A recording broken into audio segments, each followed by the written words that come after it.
My entitled uncle tried to illegally evict me so his son could move in. After he stole my lease, I discovered his empire was a fraud and let the county destroy it. Up until about 3 months ago, I thought I had a pretty decent setup in life. I am a 28-year-old HVAC technician, and I was renting one side of a side-by-side townhouse from my uncle Arthur. It was located in a genuinely good, quiet neighborhood with tree-lined streets. The rent was entirely reasonable for the current market, and it gave me a very short commute to the commercial job sites I usually work at. It was the exact kind of living arrangement that sounds absolutely perfect on paper. But I need to heavily emphasize the words on paper. Let me back up and give some context. 2 years ago, Arthur called me up in an absolute panic, saying he had a massive problem on his hands. His previous tenant in the townhouse had completely and utterly trashed the place before skipping town. We are not just talking about a little spilled paint or some scuffed baseboards. We are talking about massive, jagged holes punched straight through the drywall, a bathroom floor so severely rotted from an unreported plumbing leak that you could quite literally see the damp, spider-infested dirt in the crawlspace below, and kitchen cabinets that were violently ripped off their hinges and left hanging by a single screw. Arthur desperately wanted to get the unit rent ready again as fast as possible, but he absolutely refused to pay the premium rates of a licensed general contractor. Now, I am not a general contractor by trade, but I grew up working with my hands. My dad had me helping him completely remodel our family basement when I was only 14 years old. Between my professional HVAC knowledge, my general handiness, and a few detailed YouTube tutorials, I can confidently handle most residential repair work. Arthur pitched the whole thing to me like it was a massive favor he was doing for me. "Come take a look at the place, Marcus," he said, clapping me on the shoulder. "If you can fix it up and get it looking decent, I will give you first crack at renting it out. I'll even give you the special family rate." He quoted me $950 a month, which, for that specific area of the city, was genuinely a fantastic deal. Rents around there were easily pushing $1,400 for a one-bedroom. I figured I would spend a few hard weekends on it, get a really nice, affordable place out of the deal, and maybe even strengthen the family bond in the process. It ended up taking me 6 grueling weekends of non-stop labor. I completely ripped out and replaced the rotted bathroom subfloor, patched, sanded, and painted every single wall in the unit, installed brand new brushed nickel cabinet hardware in the kitchen, replaced a busted and loudly rattling ceiling fan in the bedroom, painstakingly recaulked both the bathtub and the kitchen sink, and ran a brand new thermostat wire through the wall because the old one had been aggressively chewed through by some kind of rodent that I chose not to think too hard about. All told, I spent exactly $1,800 of my own hard-earned money on raw materials at the hardware store. Arthur had explicitly promised that he would reimburse me for every single cent of the materials.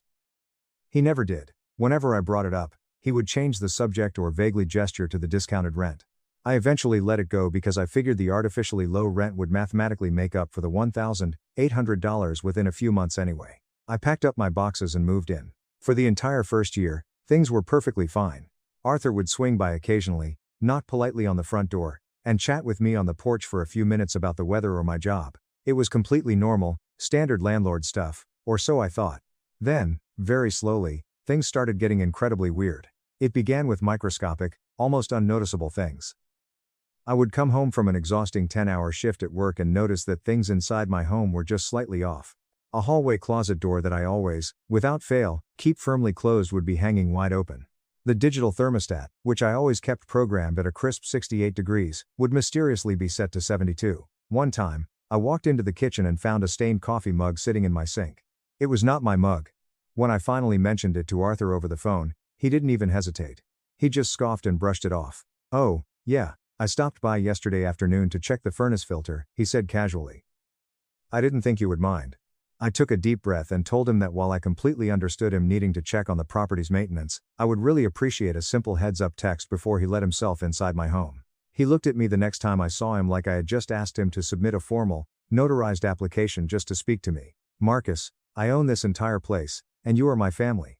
I am not going to call ahead like some random stranger." I was annoyed, but to keep the peace, I let that one go, too. I was rapidly starting to notice a deeply uncomfortable pattern.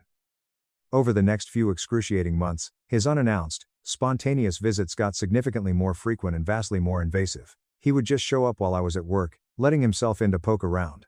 He showed up once while I was dead asleep in my bedroom after working a brutal emergency night shift. The breaking point happened when my girlfriend, Chloe, was home alone at my place on her day off. I was in the middle of a commercial rooftop installation when my phone buzzed frantically in my pocket.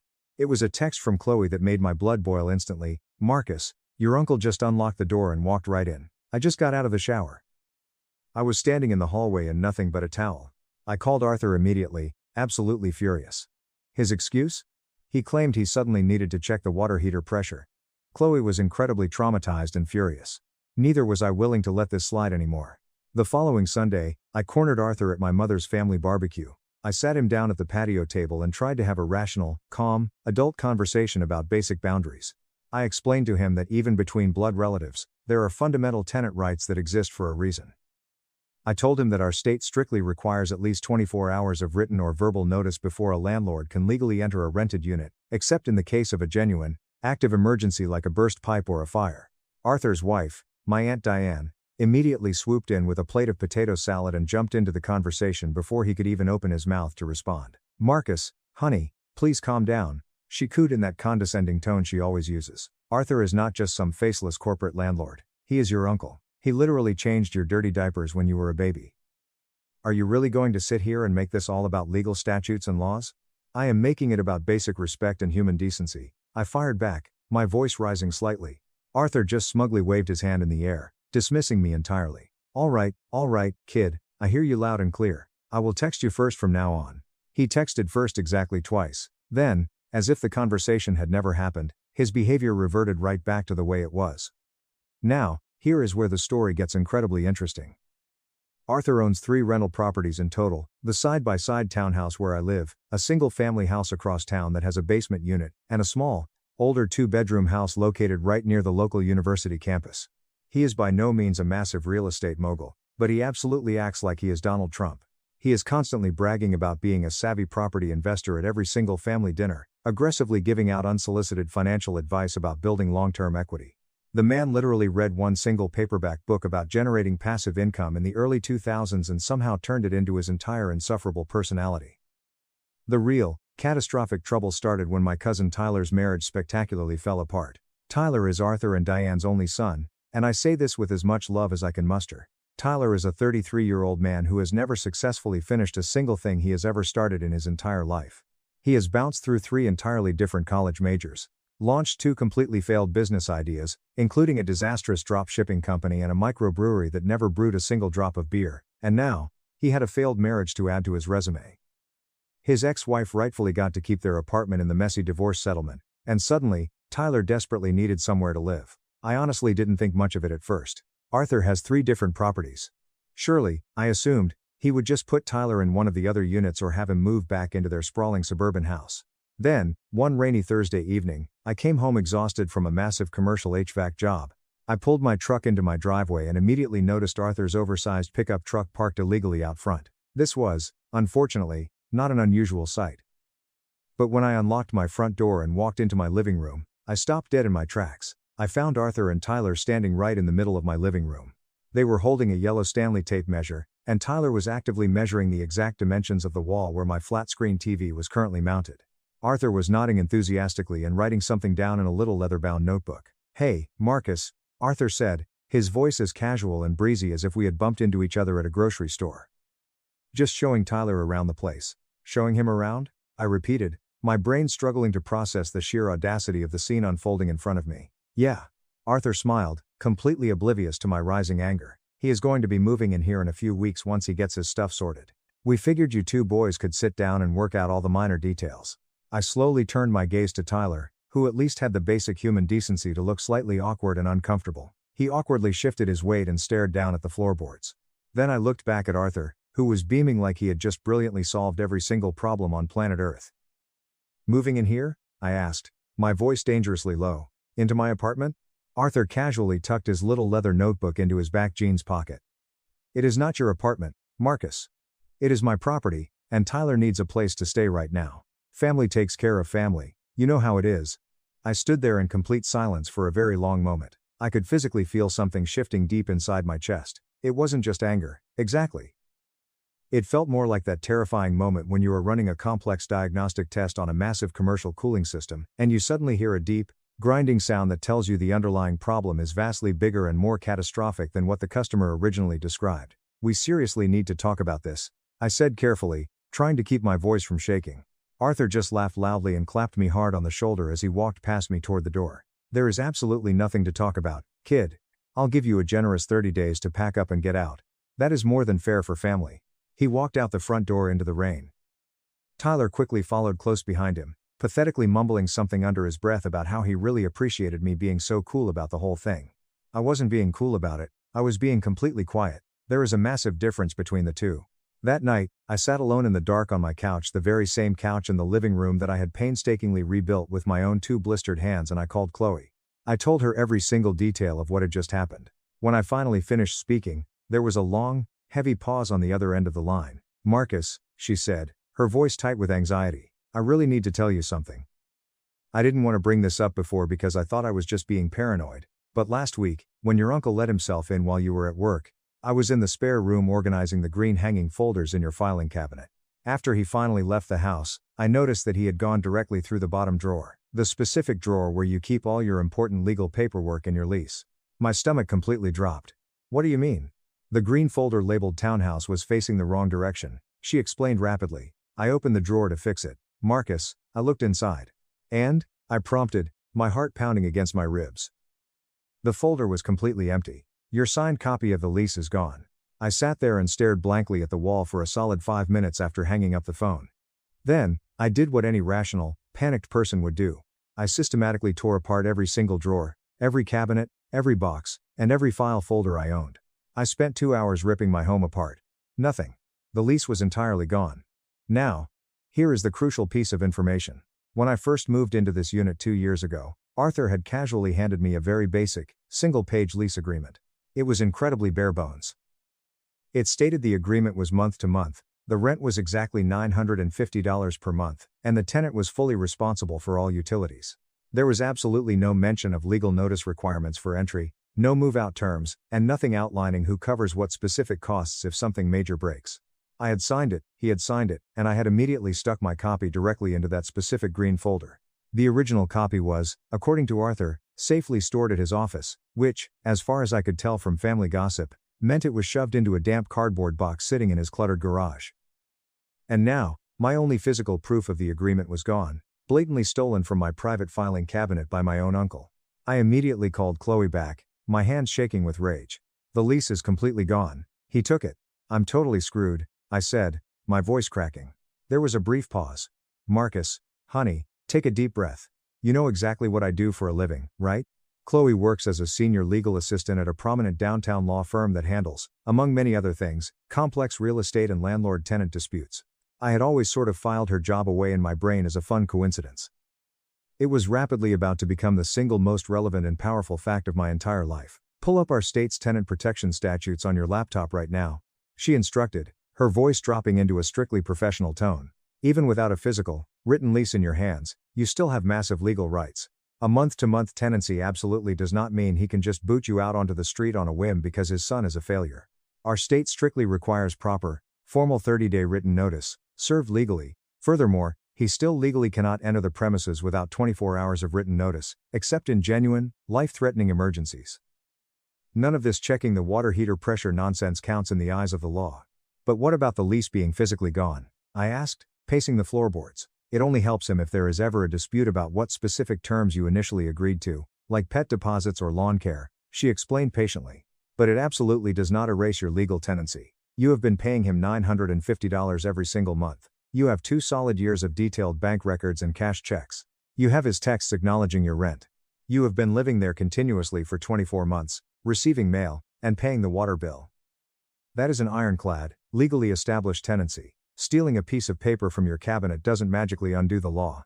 I felt a massive, painful knot unclench deep in my chest. It wasn't fully gone, but I could finally breathe again. Update 1. The very next morning, before the sun was even fully up, I did something I should have done on the exact day I moved in. I drove my truck straight to the hardware store and dropped serious money on a complete security setup. I bought a top-of-the-line Ring doorbell camera, 2 high-definition interior Wi-Fi cameras, and a heavy-duty Schlage deadbolt lock. I spent the morning installing the Ring camera directly on the front door frame.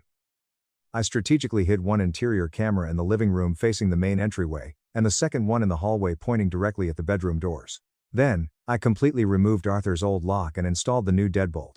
Yeah, I know what you are thinking. Changing the locks on a rental property without the landlord's permission is technically a legal gray area in many jurisdictions. But my uncle was repeatedly entering my private home without my permission, had blatantly walked in on my naked girlfriend, and had committed actual theft by removing a legal document from my personal filing cabinet. I figured I would gladly deal with the uncomfortable lock conversation when it inevitably came up. It came up incredibly fast. 2 days later, my phone buzzed violently in my pocket with a ring motion notification at exactly 2:15 in the afternoon. I was currently at a massive commercial job site, elbow deep in the wiring of a rooftop air handler. I quickly pulled off my work gloves, opened the app, and watched the live feed. My uncle Arthur confidently walked up to my front door. He pulled his keychain out, selected his old brass key, and jammed it into the lock. He tried to turn it, it failed. He pulled it out, frowned, and tried it again, jiggling the handle aggressively. He failed again.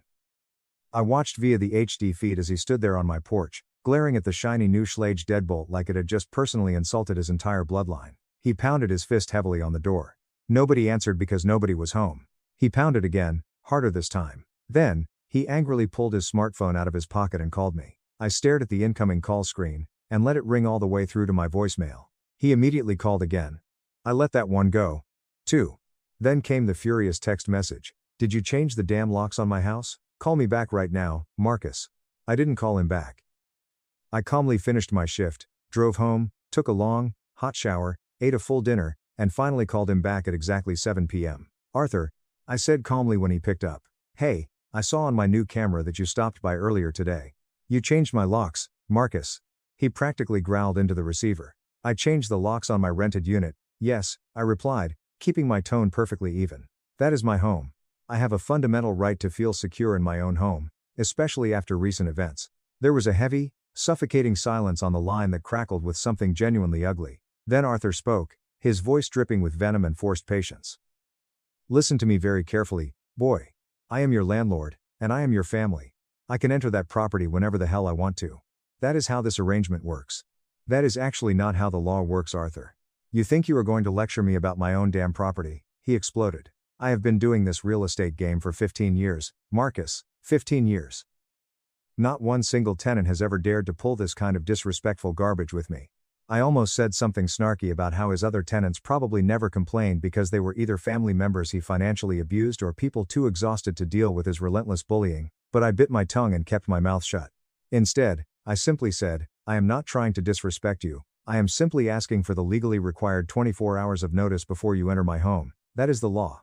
Don't you ever talk to me about the law. We are family, he screamed, and then he violently hung up on me. Exactly 20 minutes later, my mother called me. Here we go, I thought, bracing myself. Marcus, what on earth is going on with you and your Uncle Arthur? She asked, sounding deeply stressed. He has been repeatedly entering my apartment without any notice, Mom. I politely asked him to stop multiple times, and he absolutely refuses. Honey, he is your uncle. He's not breaking in like a burglar. He owns the building. Mom, he literally unlocked the door and walked right in while Chloe was standing in the hallway in nothing but a towel. That finally gave her pause. The line went quiet for a few seconds. Well, okay, that is definitely not great. But Arthur said you changed his locks. You know exactly how Arthur is. He is just fiercely protective of his investments. Can't you just give him a spare key and nicely ask him to text you first? I have asked him to text first multiple times. Mom, he lied to my face and didn't do it. My mom sighed heavily, the sound of a woman who just wanted the conflict to magically disappear. I will talk to him and try to calm him down. She talked to him, all right, but whatever she said must have made things exponentially worse, because the very next morning, Aunt Diane called me. Diane is the exact kind of toxic enabler who genuinely believes that family harmony is vastly more important than anyone's individual safety or boundaries, and she will aggressively bulldoze through those boundaries while loudly insisting she is just being the designated peacemaker. Marcus, sweetheart, Diane began, her voice dripping with fake sweetness. I really just think this whole silly situation is getting completely blown out of proportion. Arthur is deeply, deeply hurt by your actions. He feels like you are treating him like some evil stranger. He literally gave you that beautiful apartment way below market rate. And now, with poor Tyler going through such a devastating divorce and needing a place to heal, it would really mean a lot to the family if you could just be a little more flexible. Flexible how, Diane? I asked, gripping the phone tightly. Well, Tyler desperately needs somewhere to stay right now. Arthur thought that maybe you and Tyler could just share the place for a few months until Tyler gets back on his feet. I blinked, genuinely stunned by the sheer delusion. Share my one-bedroom apartment? Oh, stop it, Marcus. It is a 2-bedroom, honey. We all know that. The second bedroom is barely the size of a closet, Diane. It is my dedicated home office and my workbench area. I use it literally every single day for my side projects. I am not giving it up. I am sure you could easily make it work if you just tried. She pushed, her fake sweetness hardening into irritation. Tyler is incredibly easy to live with. I actively chose not to point out the glaring fact that Tyler's traumatized ex-wife would probably vehemently disagree with that ridiculous assessment. Instead, I stood my ground. Diane, I really appreciate you calling, but I am absolutely not going to share my tiny apartment with a 33-year-old man, and I absolutely need Arthur to give me proper legal notice before entering my home. You are being incredibly selfish and difficult, Marcus, she snapped, dropping the sweet act entirely, and slammed the phone down. After she hung up, I sat in the utter quiet of my apartment and thought very hard about what Chloe had told me regarding state tenant protection statutes. Then, my mind drifted to something else, a tiny, seemingly insignificant detail that had been quietly nagging at the back of my brain ever since I first moved in 2 years ago. When I was spending my weekends tearing up the rotted floors and rewiring the thermostat, I had asked Arthur if we needed to pull any city permits for the electrical or plumbing work.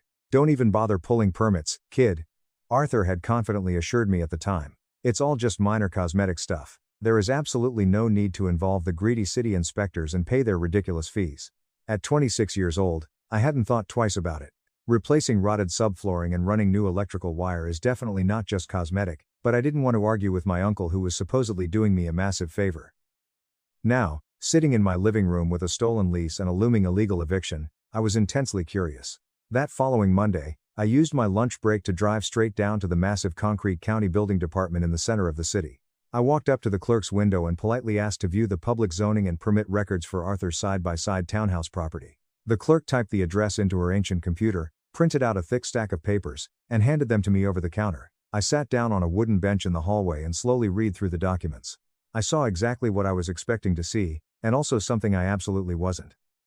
The renovation work I had done? 0 permits on file. That, I already knew. But here is the part I didn't know, the part that made my jaw physically drop. This property had absolutely no certificate of occupancy on file to legally operate as a rental unit. According to the official county zoning records, the building was strictly zoned and recognized solely as a single-family dwelling. Arthur had illegally converted a large single-family home into a side-by-side duplex years ago without pulling a single construction permit, without passing a single safety inspection, and without ever obtaining a legal certificate of occupancy. He had been happily collecting rent from me, and from whoever lived in the other half of the building, on a property that, in the eyes of the law, was completely illegal to rent out. I sat in the driver's seat of my truck in the county parking lot for nearly an hour, just staring at the black and white printout. My uncle wasn't just a toxic, overbearing landlord who didn't respect boundaries. He was actively operating a completely illegal, unpermitted rental business. Now, I want to be incredibly clear about my intentions here. I did not originally go to the county building department looking for a nuclear weapon to destroy my uncle's life.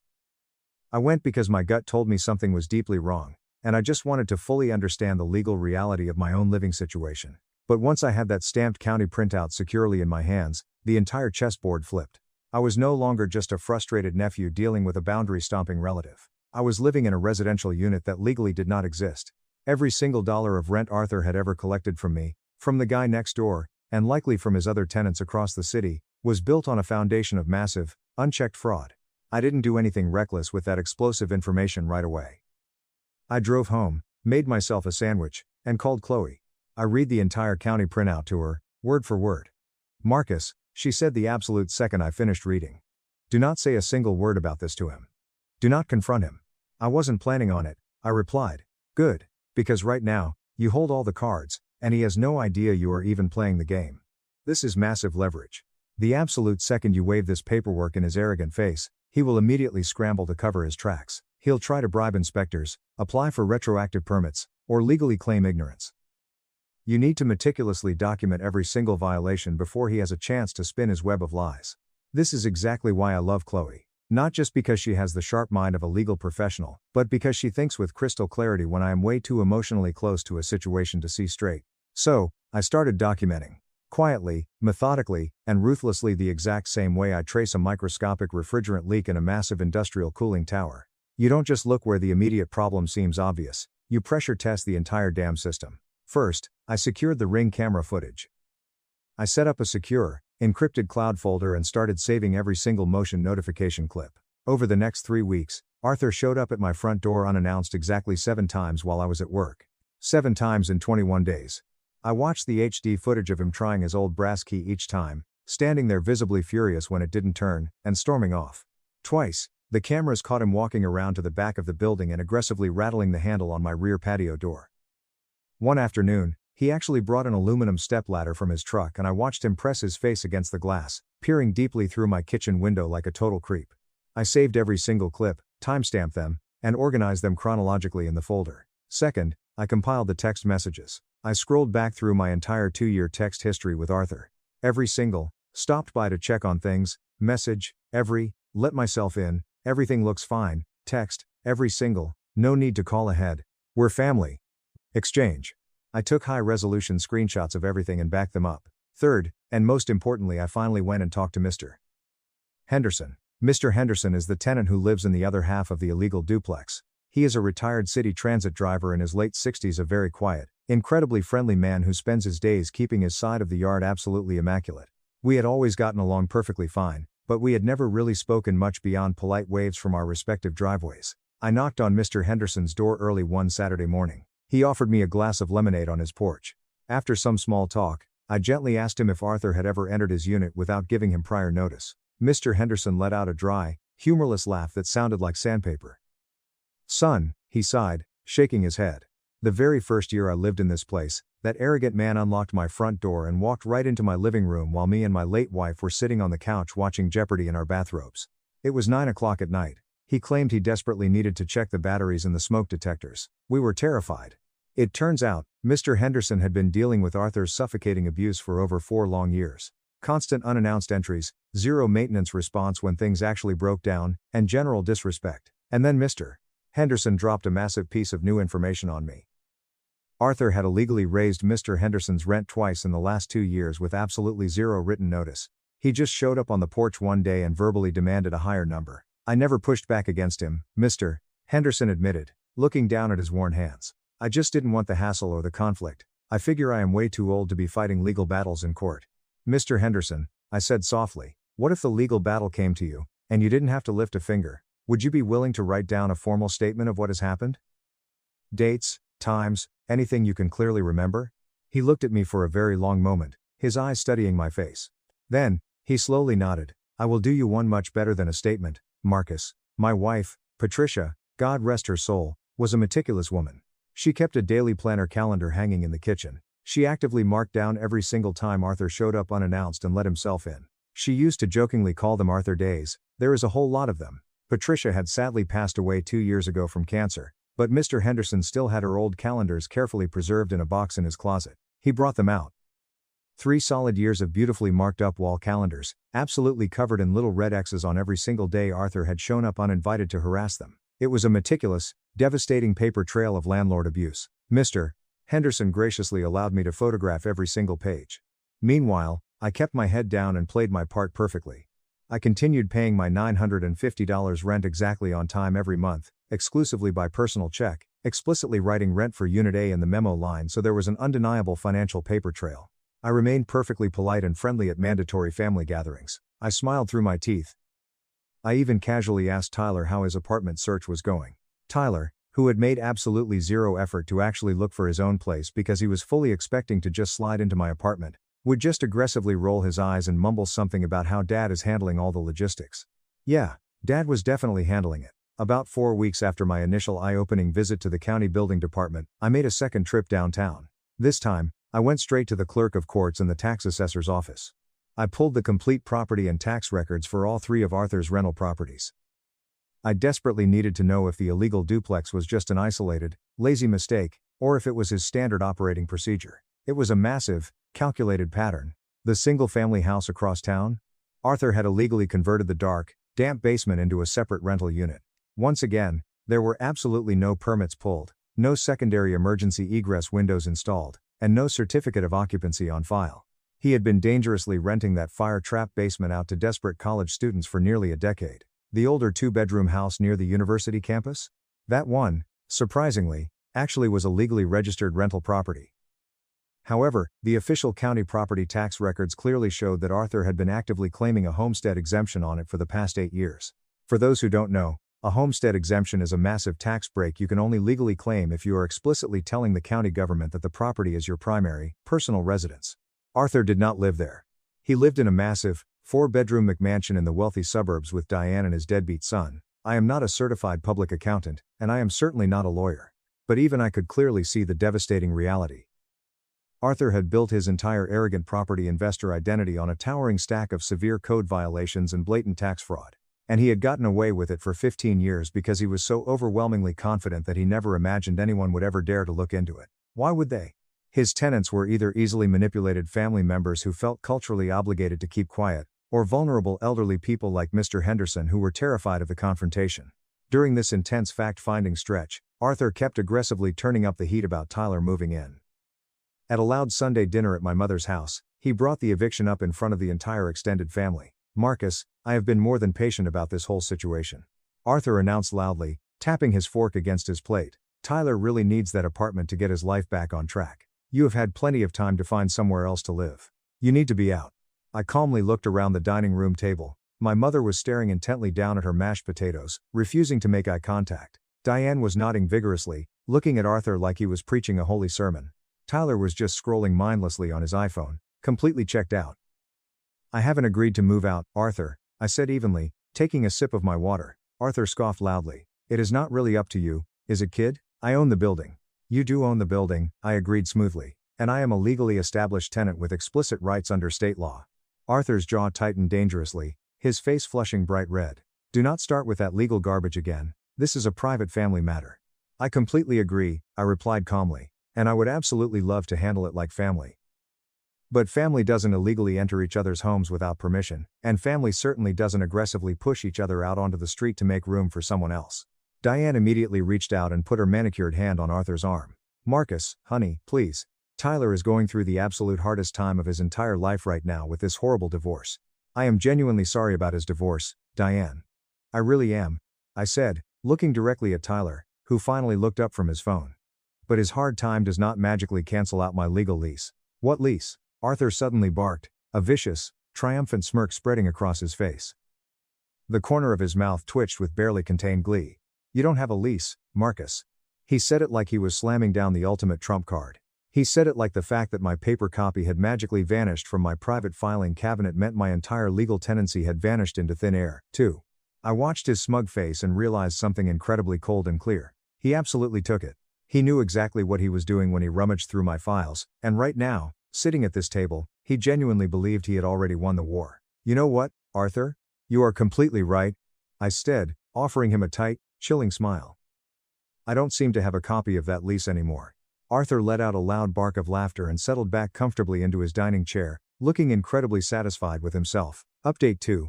2 days after that disastrous family dinner, I came home from work to find a formal 30-day eviction notice aggressively duct taped to the front door of my townhouse.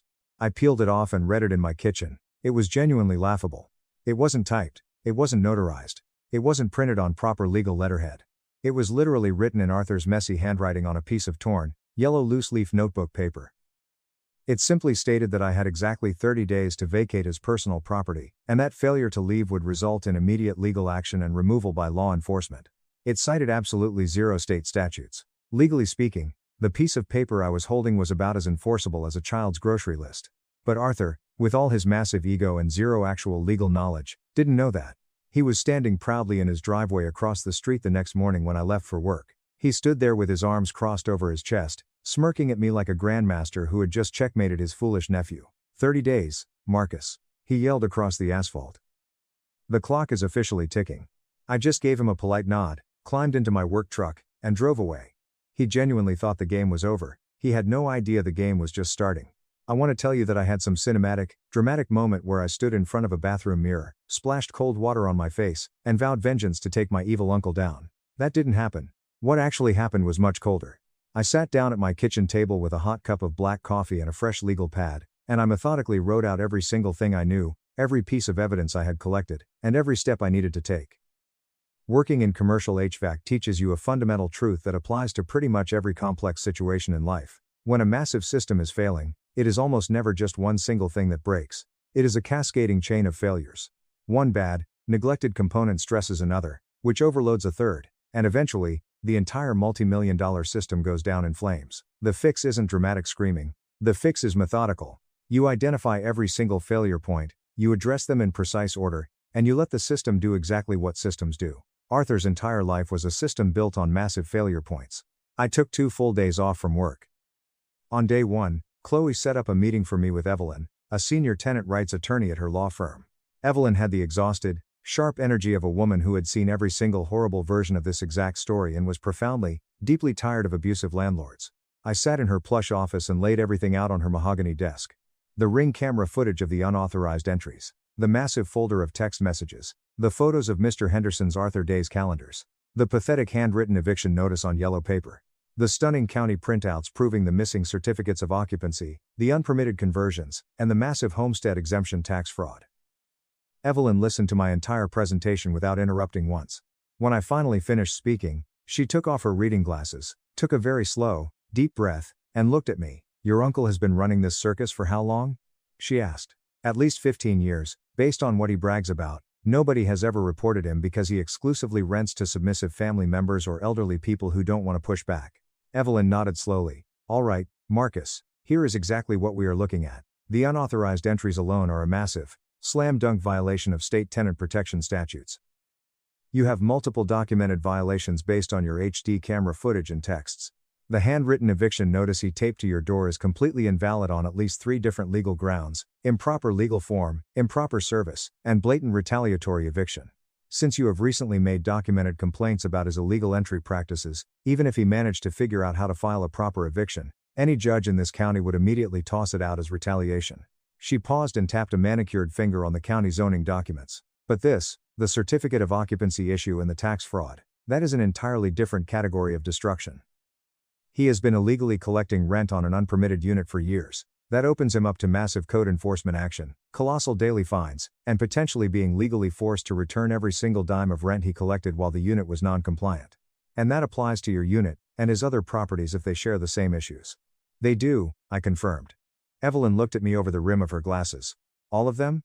2 out of the 3 have illegal, unpermitted units. The third has a different problem." I pointed to the tax document. "He's been claiming a homestead exemption on a house he hasn't lived in for nearly a decade." Evelyn slowly closed her manila folder and leaned back in her leather chair. "Marcus, I want to be incredibly straightforward with you right now. If you formally file these complaints through the proper government channels, housing code enforcement and the county tax assessor's office, your uncle is going to face life-altering consequences. We are talking about massive fines for unpermitted construction, daily fines for operating illegal rentals, severe financial penalties and back taxes for the homestead fraud, and the highly likely forced sale of his properties if he cannot afford the tens of thousands of dollars required to bring them into compliance. This is not going to be a minor slap on the wrist. This will ruin him financially." "I completely understand," I said without hesitation, "and your entire family is going to violently blame you for it." "They already blame me just for changing a lock on my own front door," I replied. Evelyn almost smiled. "Fair enough. Let's draft the paperwork." On day 2, I filed. I didn't file a private lawsuit, not yet. I filed highly detailed, formal complaints directly with the County Housing Code Enforcement Office, attaching the zoning discrepancies. I filed a separate, heavily documented complaint with the tax assessor's office regarding the homestead exemption fraud. Evelyn helped me properly draft the language so it was airtight, but the complaints were officially submitted by me. A legal tenant reporting severe safety violations on his own unit, backed up by undeniable documentation. Then, I went back to work and I waited. Here is exactly what Arthur was doing while I was quietly filing the paperwork that would destroy his empire. He was arrogantly doubling down. With his imaginary 30-day clock ticking down in his mind, Arthur started aggressively making moves to prepare my apartment for Tyler. He actually had the audacity to call a local locksmith to come out and drill my new Schlage deadbolt to change the locks back. I was at work when the Ring camera notified me. I opened the app and used the two-way audio feature. I politely introduced myself to the confused locksmith, informed him that I was the legal, current tenant, and explicitly told him that I had absolutely not authorized a lock change. I warned him that proceeding would make him an accessory to an illegal lockout. The locksmith, wanting absolutely nothing to do with a legal nightmare, immediately packed up his tools and drove away, leaving Arthur screaming in the driveway. Arthur was absolutely livid. He immediately called my mother. "Marcus's damn locksmith won't let me into my own building. Your son is completely out of control." My mom frantically called me while I was driving home. "Marcus, what on earth is going on now? Arthur just tried to hire a locksmith to illegally change my locks without my knowledge while I was at work." "Mom, The locksmith refused because I am the legal tenant. Can he?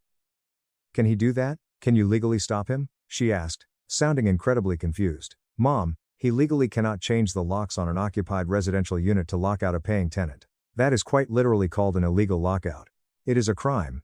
Silence on the other end of the line. I could practically hear the gears turning in her head. My mother is not a stupid person. She had just spent her entire adult life operating under the blind assumption that Arthur knew exactly what he was doing simply because Arthur loudly proclaimed he knew what he was doing. Marcus, are you absolutely sure about all this legal stuff?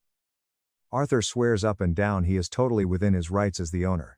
Arthur has been saying that about a whole lot of things, Mom. Not a single one of them is actually true. She didn't push any further. I think she was finally starting to hear something cold and unyielding in my voice that told her I wasn't just guessing anymore. Meanwhile, my cousin Tyler was getting incredibly impatient. He actually started texting me directly, which he had never bothered to do before. His text messages were an absolute masterpiece of pathetic entitlement. Hey man, Dad says you are making this way harder than it needs to be.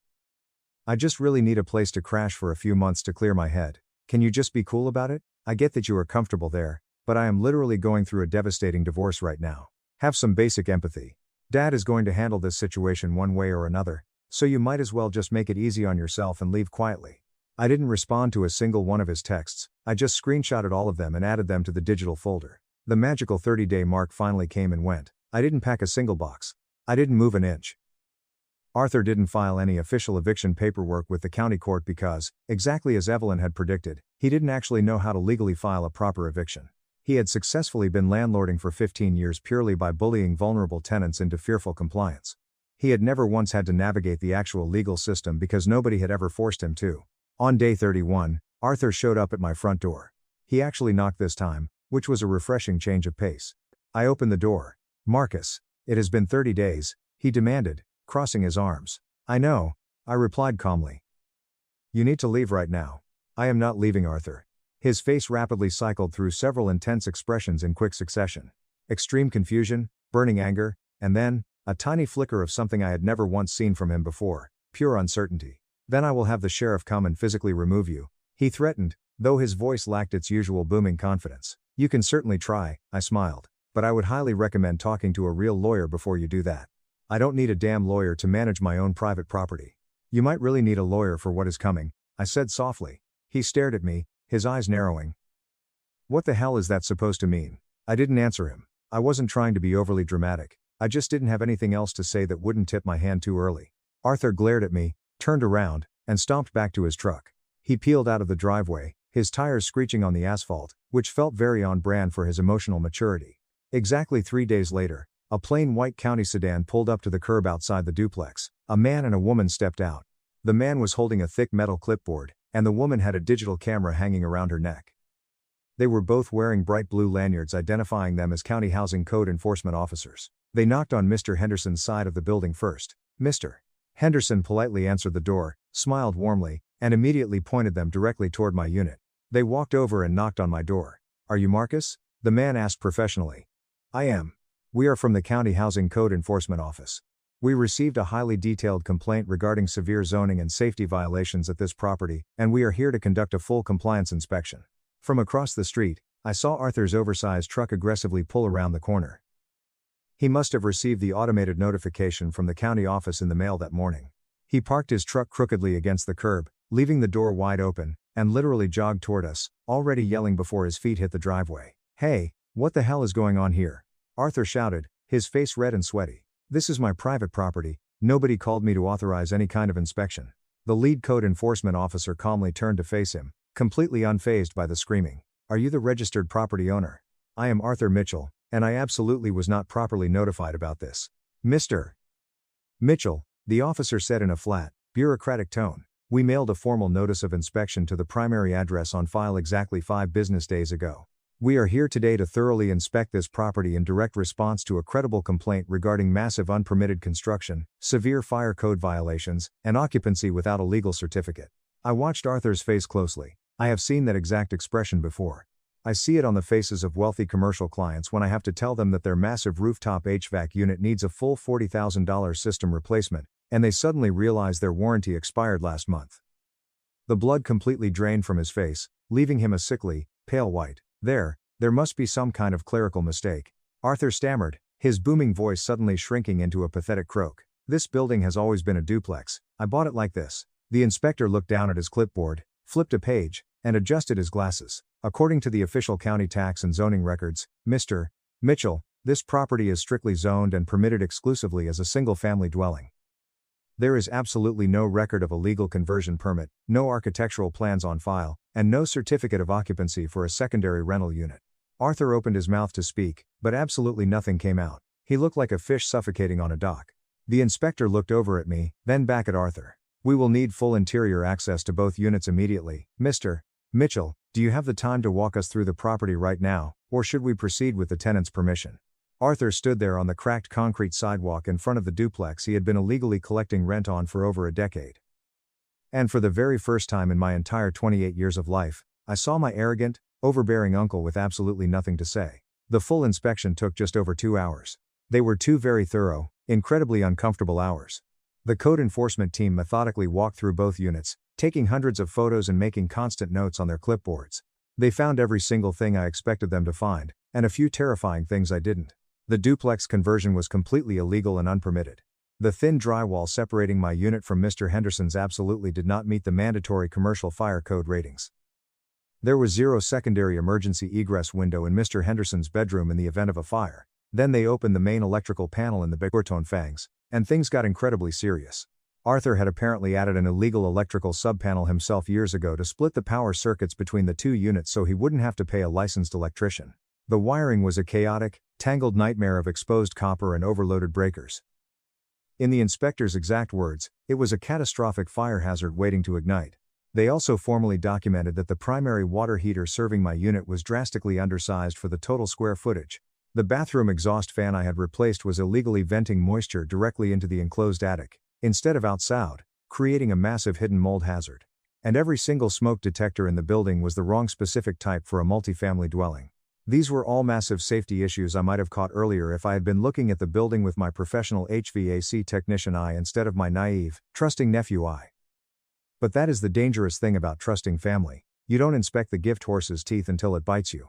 Arthur trailed miserably behind the inspectors the entire time like a dead man walking to his own execution. He desperately tried to explain things away a few times, his voice trembling. I've had happy tenants living here for years without any problems at all. The electrical panel was done by a buddy of mine who totally knows what he's doing. I was always planning to go down to the city and get the official permits eventually. The inspectors just silently wrote everything down and offered absolutely nothing encouraging in return. When they finally packed up their cameras and left, Arthur stood alone in the driveway and slowly turned to look at me. He didn't look at me with burning anger this time. He looked at me with something vastly worse: recognition. He finally, truly understood that this wasn't just a petty family squabble about changed locks and personal space. This was structural destruction. You did this, he whispered, his voice shaking with disbelief. You did this, Arthur, I replied coldly. You did this exactly 15 years ago when you arrogantly decided that safety permits and the law were optional for you. He didn't respond. He just slowly got into his oversized truck and drove away in total silence. Over the next 2 agonizing weeks, the legal fallout unfolded exactly the way Evelyn had predicted. The county officially issued massive violation notices on the duplex property.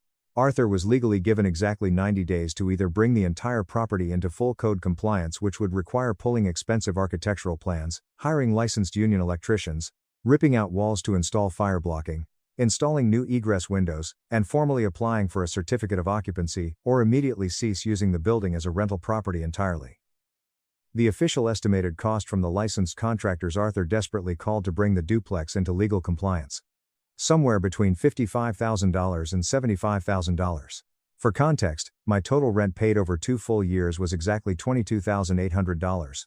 Arthur was now looking at spending roughly 3 full years' worth of my total rental income just to fix the severe safety violations on this one single property. But the bleeding didn't stop at the duplex. When you file a highly documented complaint with county code enforcement, they don't just look at the one specific building.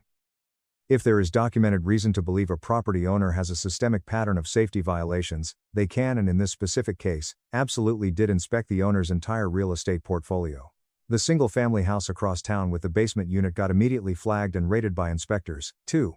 They found the exact same terrifying issues: absolutely no permits, no certificate of occupancy, and severe fire code violations in the basement unit where the college kids were sleeping.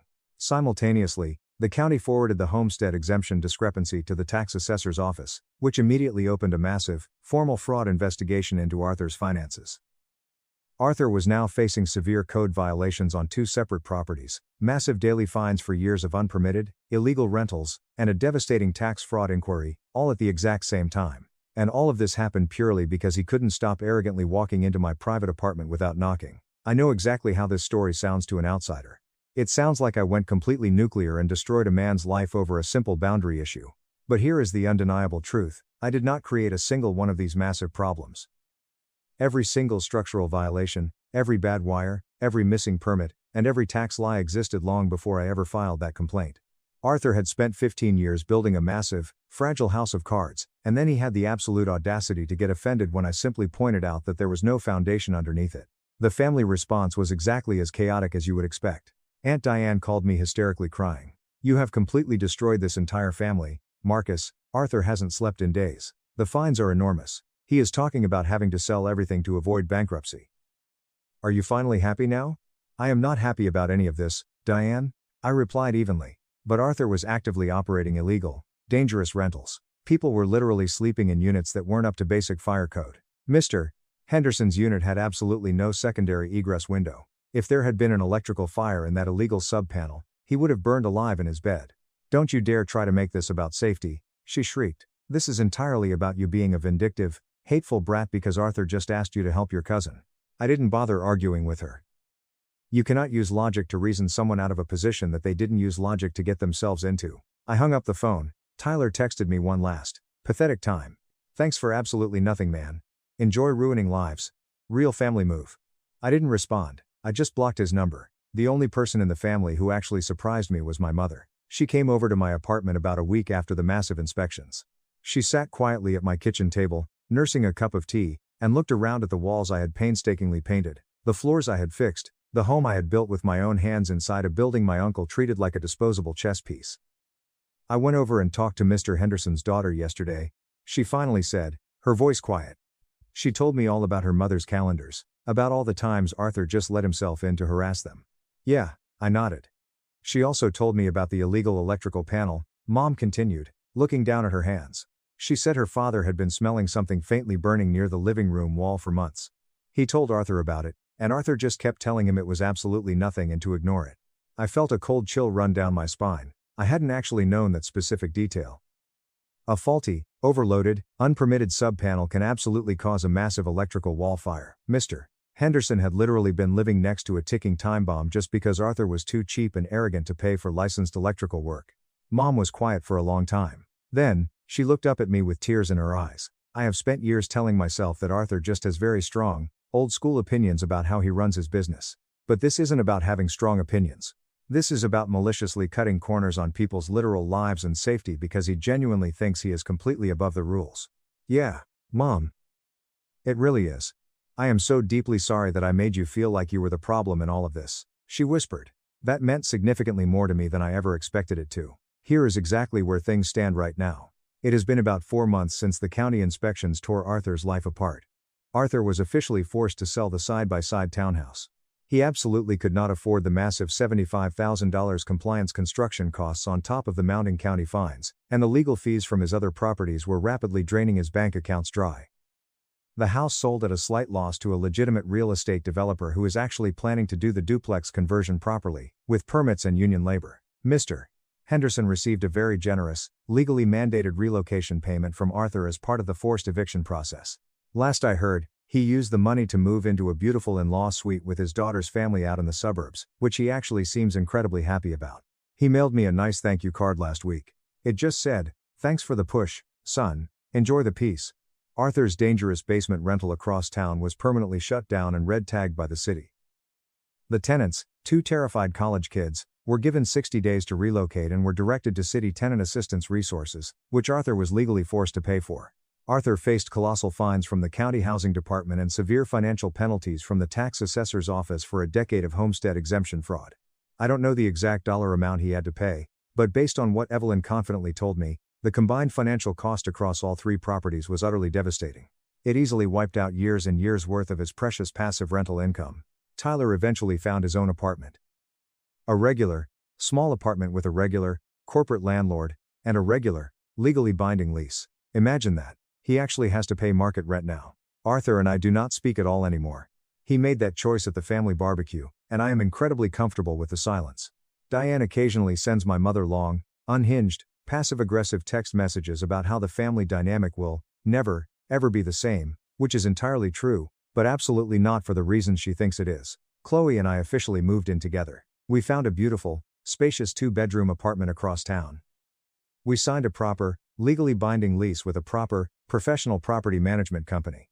The very first time our new landlord needed to enter our unit for a minor plumbing maintenance issue, he sent a formal written email exactly 48 hours in advance. He politely confirmed the exact time window via text message the morning of. He physically knocked on the door and waited for me to answer when he arrived, and he was in and out of the apartment in under 20 minutes.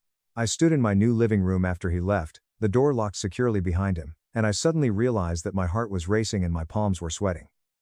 I had literally been holding my breath the entire time he was inside the apartment. 2 full years of Arthur casually unlocking my door and walking in whenever he pleased had completely rewired my brain's stress response. It is slowly getting better, but the lingering anxiety is definitely still there. I installed a brand new Ring camera at the new place, too. Chloe gently told me that I didn't need to do that anymore because we were safe now. I told her I knew that. I installed it anyway. Look, I genuinely didn't want any of this chaos. All I ever wanted was a quiet, affordable apartment, a fair rent price to offset my labor, and an uncle who had the basic human decency to knock before entering my private space. Instead, I got a brutal, 2-year masterclass in what happens when a deeply arrogant person confuses property ownership with having literal ownership over the human lives inside that property. Arthur genuinely believed that owning a brick building gave him unrestricted access to my life. He believed that being a blood relative entitled him to more access and less respect, not the other way around. He believed that doing me a perceived favor by renting to me created a permanent, lifelong debt that I could never repay, no matter how much money or labor I poured into his rotting building. He was completely wrong about all of it. And the thing that ultimately destroyed his empire wasn't my anger, or my camera footage, or Evelyn's legal knowledge, or even the county inspector's clipboard. It was his own 15 years of arrogant, illegal shortcuts catching up to him all at once. I didn't burn his house down, I just turned on the lights so everyone could see the rot.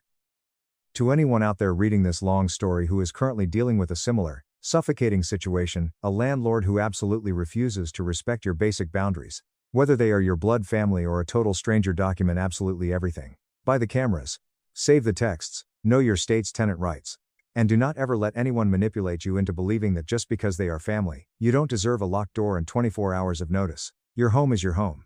It provides you safety and peace. It absolutely does not matter whose name is printed on the county deed. If you enjoyed this story, please hit that subscribe button. It really helps the channel out and allows us to bring you even more awesome stories. Thank you so much for watching.